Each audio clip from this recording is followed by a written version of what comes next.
James, you're in the Big Ten championship game, yet you only have one position player who's first team All Big Ten. What do you make of that? I just think we're playing well as a team. We're playing really good complementary football. I don't know if there's one thing that really jumps out at you. I know the offense is getting a lot of attention right now. I looked at practice. I was helping the scout offense with the defense, and all the cameras were down with the sexy offense, which is awesome. But I think our defense is playing really well. I think our offense is playing really well. I think our special teams are playing well. We probably don't have one thing or one person. Last year, Carl Nassib leads the nation in sacks. We may not have that, but if you look on defense, our D-line is playing well. Our linebackers are playing well. Our secondary is playing well. You look on offense, our O-line's playing well. You can say about each position that maybe we don't have one position that's dominant or one player that's overly dominant, but we're just playing really good complementary football. And I think we're playing disciplined football. We're not making a whole lot of mistakes when it comes to penalties and turnovers and things like that. So I think that's probably why. And I think probably this style of offense that we play as well, because we're spreading the ball around to so many different people, which I also think makes us difficult to defend. James, I want to ask you about this. And I'm sorry. And then one last thing is we're young. I think that's the other thing. I think you guys know sometimes guys make first team or second team. A lot of it's based on the hype coming into the season. Now you still got to back it up once the season starts, but people are already, there's name recognition before the year even starts. So I think that's part of it too. We're young, and a lot of these guys didn't have name recognition before the season started. What things does Wisconsin do defensively that make them so good against the fans? Yeah, to be honest with you, I think more than anything, it's it's what you guys kind of talked about in terms of star players or this or that. I just think they're really sound.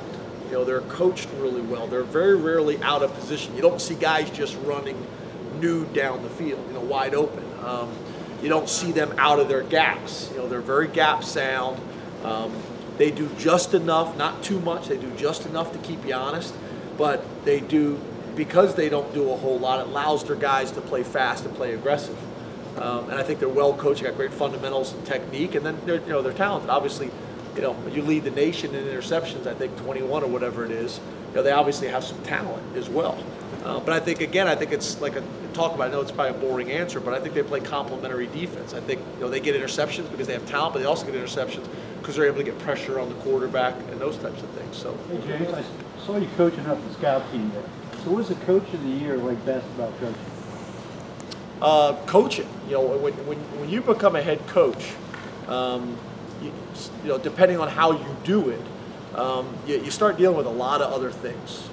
Academics and issues off the field and administrative duties and things like that. So you have to be careful. You can get removed from it. So I like being with the offense, for the majority of practice. But then what I try to do is when I'm with the offense, try to kind of give Joe some things, from a different perspective. And I usually hit Joe in the morning with a few things, one-on-one, or I meet at night after everybody leaves. I'll mention something to him just from a big picture perspective.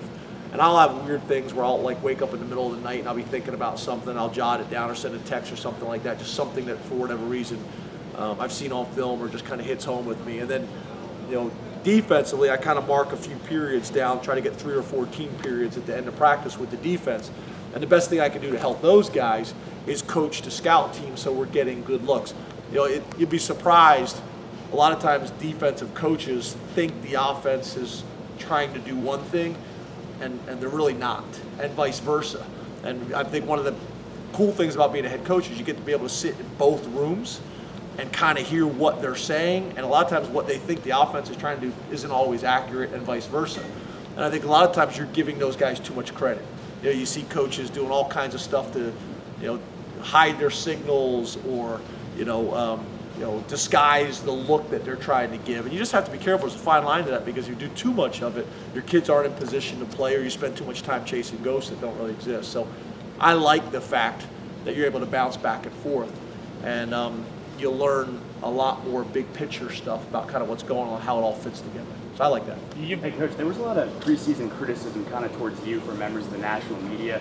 Now that your team's in the Big Ten title game, you have that Coach of the Year award. Is there any satisfaction on your end kind of proving them wrong? No. I'd like to talk about Wisconsin. I'd like to talk about Wisconsin. I'd like to talk about the team. I'd like to not talk about past negativity because it'll come back. It'll be back again at some point.